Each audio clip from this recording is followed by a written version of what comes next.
Okay, so before this video starts, I want to give a huge shout out to the USSR Discord for helping me promote my videos. They're a huge Discord with many members. It's always fun and informative there, so make sure you check them out. Link in the description. I also wanted to thank my friend Jamalski for helping me with research here and there, as well as Lazy for helping me with my thumbnails all the time.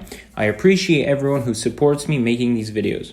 Okay, so Swolterate here. Today is a bit of a different video. I'll be responding to the Does Capitalism Work video by a huge YouTuber. Subscribe and like this video for all the pain and cringe I had to endure for all of you guys.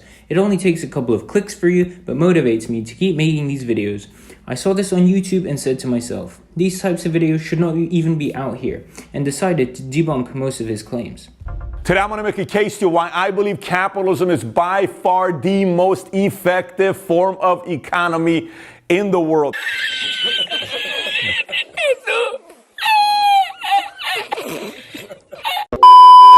I put 45 pages of notes. Oh my God!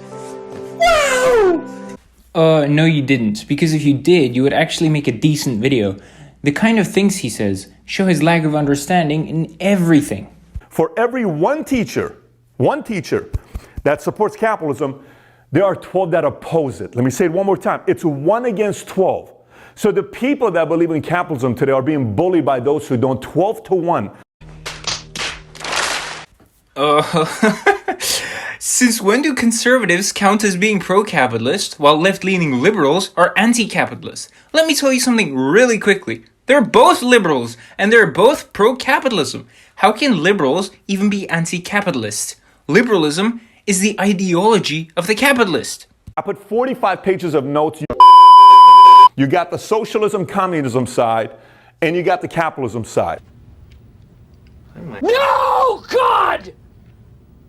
No, God, please, no! No! No! No! So, I have two questions. First, why is he comparing a whole ideology with an economic system? Why not compare the planned economy, for example, with the free market? Two, what the hell is Fidel Castro doing there? You could have added so many other people, but why Castro? I'm not going to do a whole episode about Karl Marx in this one. I may do one in the future. No, don't do it! No, don't do it! Okay, so now this guy's talking about what books we should read to understand more about communism. So, the manifesto is understandable, but why include the revolution betrayed by Trotsky? If we're going to talk about economics, why not include Das Kapital? Or what about wage labor and capital? If you want your viewers to read some communist books, why not tell them to read about dialectical materialism and so on? The answer is because the manifesto is all he read. Even in the interview with Zizek, he keeps referring to the manifesto as the Bible. No, it was a leaflet for workers. It had nothing in depth at all. I put 45 pages of notes. You're also reading The Naked Communist by Cleon Skousen. He was a 15-year CIA agent. No, I'm definitely not going to read a book by a CIA agent who also has 15 years of experience at overthrowing other states. On this side, it's a lot of force. On this side, it's a lot of choice.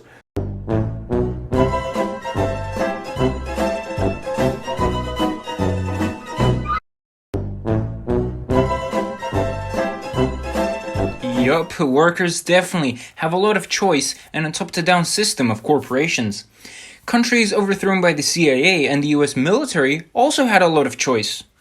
But if he means choice to open up a business and to exploit people, then the slave system was also free then, for the slave owners, of course. Out of the $100 that you make this month, or this week, or today, or in the last 2 hours, how much of this $100 are you willing to give to the government? None. You see, how do capitalists make their money? They make it by stealing the surplus value from the labor of the worker and putting it into their own pocket. On top of that, the worker pays another 35% tax, as you mentioned in the video. Under socialism, the same surplus value which is being stolen from the workers under capitalism is given to the government, which it uses to fund free education, medication, housing, and so on. Only 10% of the Soviet Union's budget came from taxes, while it's 50% in the USA. However, people paid minimal amounts of taxes in the Soviet Union. Soviet workers had to pay 0 to 13% tax maximum. At the same time, in the 1950s, a single person making $200 in the United States had to pay 91% tax to the government, while the minimum amount of tax was 20%. I put 45 pages of notes. If you say 100%, which is not many people, if you give 100% back to the government, that means you believe in communism. No, God! No, God, please, no! No! No! No! Okay, 2 mistakes. If money is abolished, then no, nobody can tax you, and neither do you pay tax to the government. Here comes the second mistake. You either choose government or communism, because under communism, there's no such thing as government. I put 45 pages of notes. Listen, if you don't want to pay any taxes, you have an anarchy. You know what happens when there's an anarchy? Here's what happens. No rules, no regulations, no laws. You're not protected. Oh my God! Wow! I'm not going to be defending anarchists on this one. Good luck, comrades. Roughly 10% to 35% is considered taxes. That money is considered capitalism. Oh, so I see. So if you pay 10 to 35% tax, that means it's capitalism. Right?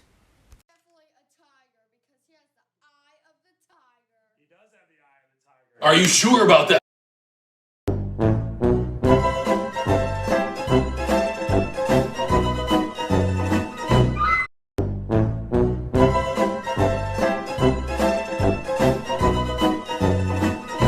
I put 45 pages of notes. Private property.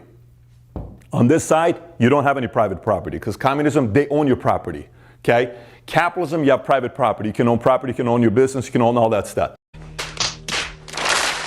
For someone who has only read the manifesto, he did not even take away one of the key concepts from there either. There is a clear distinction between private property and personal property. Private property meaning the means of production, while personal property is things like your laptop, phone, and car, whatever. No one is going to take those things away from you. I put 45 pages of notes. Hitler believed in socialism. He was a fascist, but he believed in socialism. Stop it. Get some help.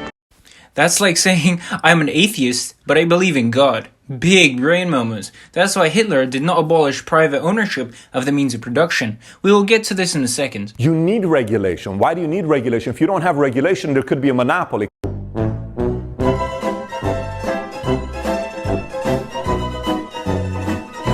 I put 45 pages of notes. On this side, you have no freedom of speech. A lot of people live in China right now. Their forms of economy could be capitalism, which there's a lot of money to be made. China is communist, but their economy is capitalist. What does that even mean? What does that mean? How does that even make any sense? My brain just stops working at this point.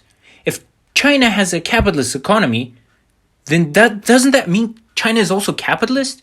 Therefore, capitalism also censors freedom of speech? Or limits freedom of speech? I just don't understand this guy. Decision-making process. Here, somebody makes all your decisions for you. Here, you make the decisions for yourself.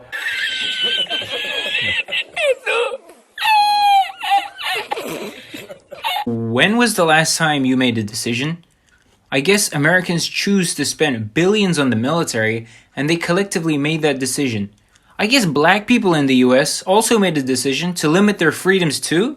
What? Liberals, whatever you want to call them, that want to tax 100%. Stop it. Get some help. When you think about slavery, if you've seen the movie Rosewood with John Voight, or if you've seen the movie 12 Years as a Slave, I watched that movie 3 times in the first week that came out. Or if you've seen Glory by Denzel Washington and Morgan Freeman, you see and feel what many of these slaves experienced during those years. And roughly, it's been said that 1.5 million at a low to 5 million lives were lost due to slavery. He talks about slaves, but he does not mention that these slaves died under capitalism. He also forgets to mention the 130 million Native Americans who died under capitalism, which already alone exceed those who died under the inflated communism death count. Won't even mention the 9 million who die a year from hunger. Let's forget everyone who died from a lack of healthcare. Let's forget everyone who died because of capitalist wars and governments being overthrown. Let's forget all of that. 25 million people were killed. Hitler believed in socialism. 25 million people were killed. Stop it. Get some help. Okay, so he keeps referring to National Socialists as socialists because it's in the name, but then he refers to the Union of the Soviet Socialist Republics as communists. This makes huge sense, especially when Nazi Germany had private ownership of the means of production. Quick spoiler, they were capitalist. I put 45 pages of notes. It's been estimated between 80 to 94 million people. Let me say it again, 80 million to 94 million people were killed by a communistic regime and a communistic leader.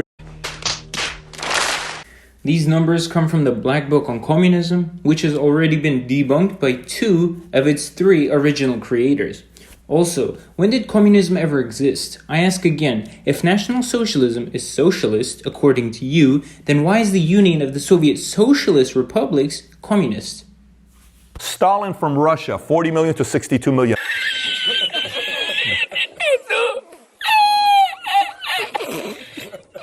So apparently Stalin killed 62 million people, but in 1951 the Soviet population was 180 million. That means 1 in every 3 Soviet people were killed by Stalin. Thus, that means 1 in 3 of my relatives should also be dead. We can already tell that these numbers are completely fake. I have accurate and in-depth videos about the famine and the purges under Stalin. So if you want to check them out to actually educate yourself, a link will be in the description. Kim's second son from North Korea, communist, 1.6 million.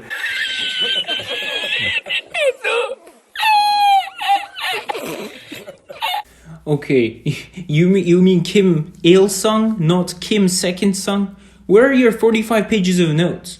After this, I couldn't finish watching this video. It was too unbearable. So, thank you for watching and see you guys next time.